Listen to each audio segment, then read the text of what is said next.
In this lesson, we're going to set up our project settings for our input.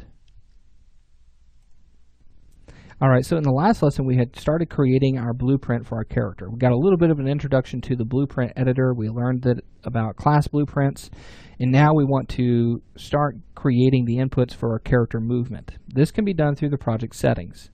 So to access those project settings, we'll simply go to Edit and then Project Settings. Go ahead and take that tab, and you want to dock that up here just to make it a little bit easier to see. And then we're going to go over to our Engine section, and we're going to go to Input. Left click on that, and you'll see that we have this Bindings section.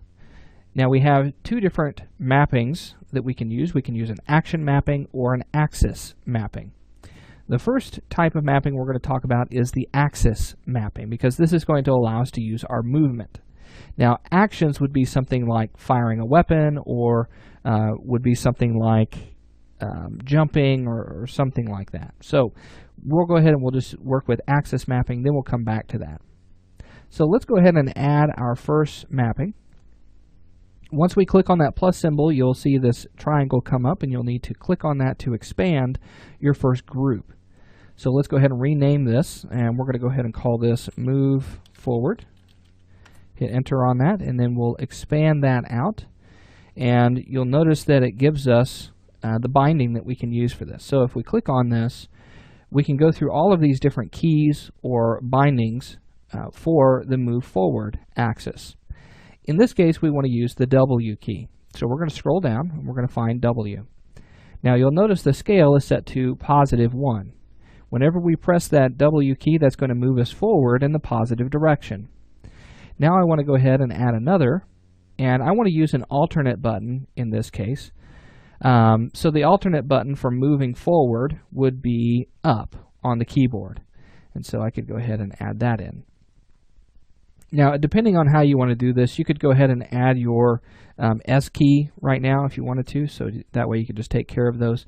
But in this case, I'm just going to go ahead and use up, and there it is.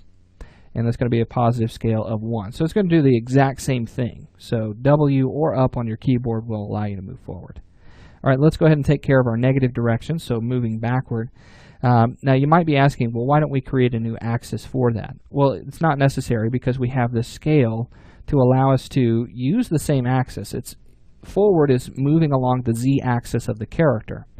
And so positive is going to move us forward, but negative is going to move us backward. It's still along that same axis. So let's go ahead and use the S key on this one. And we're going to say -1. And then we'll also add another key to this, and we're going to use down on the keypad. And we'll also say -1. All right, so that's everything that we need for the move forward. Now, if you wanted to use a gamepad, you could also add in another group to allow that. So if you expanded that, you could go ahead and say, all right, let's take a look at our gamepad here. We have a gamepad section. It's close to the bottom here, and you'll see that we have several different options that we can go through. The ones that you're worried about are for movement itself would be the left stick. So we're looking for gamepad left X or gamepad left Y. So if we're moving forward, we want to use the left Y. So this means if I'm pushing the stick up, that's the Y direction. And so with something like this, I would just say scale of +1. Now you might be asking, all right, so what about gamepad left and then doing the negative scale? Gamepads work a little bit differently. Whenever they're setting at their rest position, their scale value is actually set to 0. So if you press the Y forward, it's going to give you a scale of +1. If you're holding it down, it's going to give you a value of -1. And so it already knows how to set that up. You would just go ahead and say gamepad left Y and give it its positive value. All right? So we're not going to be using the gamepad because I don't have the ability to test that as of right now, so I'm going to go ahead and just close that down. We'll just stick to our keyboard and mouse interactions here. All right, so now that we have that, let's go ahead and add another axis mapping. And this one, we're going to call Move Right. Now, we could call it Move Left and Right if you wanted to, but I'm just going to use Move Right just to stick with the positive values on that. So go ahead and expand it. And what is the key that we want to use to move to the right? In this case, it's going to be the D key. So with D, we're going to set our scale to +1. Let's add the other one. This is going to be the right key. So we're going to look for it. There's right. And we'll leave its scale to 1 as well. Let's add in another, and let's use our negative. So this is going to be the A key. So with the A key pressed, we're going to do -1 on that.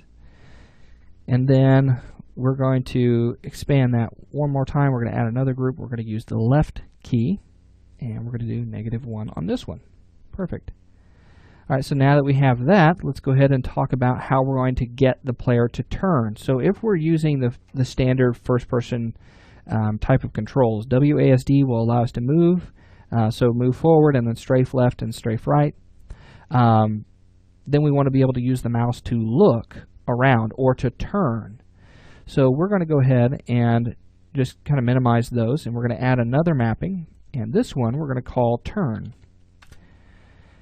Expand that, and we're going to add in the mouse X, because this is going to allow us to move left and move right. Now with the mouse, it will recognize whether the mouse is moving to the right or it's moving to the left. So we just need the mouse X with a positive scale of 1.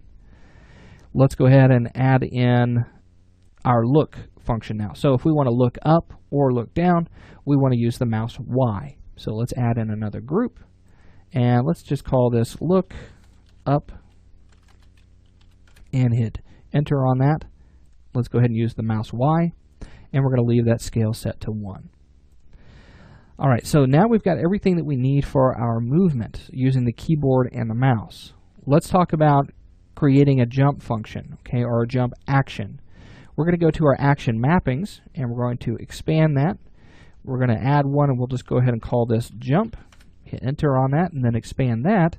And then we're going to set this to the space bar. So we'll just expand this down. We'll go down to the space bar. There we go.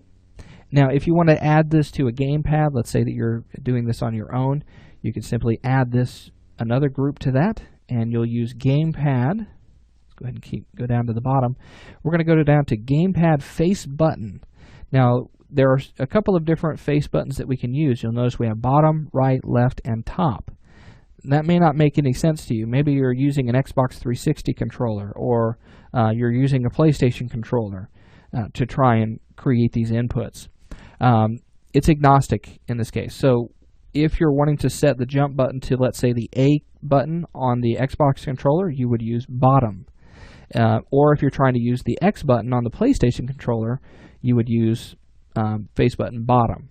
Just to further that a little bit more, just to solidify that, if you wanted to set an action to, let's say, the B button on the Xbox controller, you would use face button right, or the O button, or the circle button for the PlayStation. That would also be right there. Okay, so you kind of get the idea there.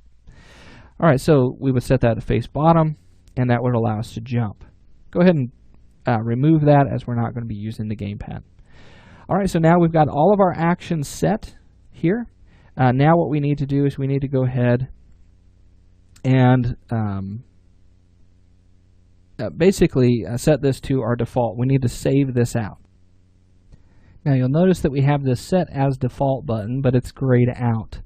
I want to go ahead and I want to save these key bindings, and I want to save them to my INI file. Okay, that is a file that is referenced by the engine and by the game to check for inputs. And so in this case, I'm going to go ahead and just export it out. Okay, now you'll notice here that it's trying to write a brand new file. I want it to use the default INI, so I'm just going to go ahead and left click on that and just save over it. I'm going to go ahead and replace that, and we're good.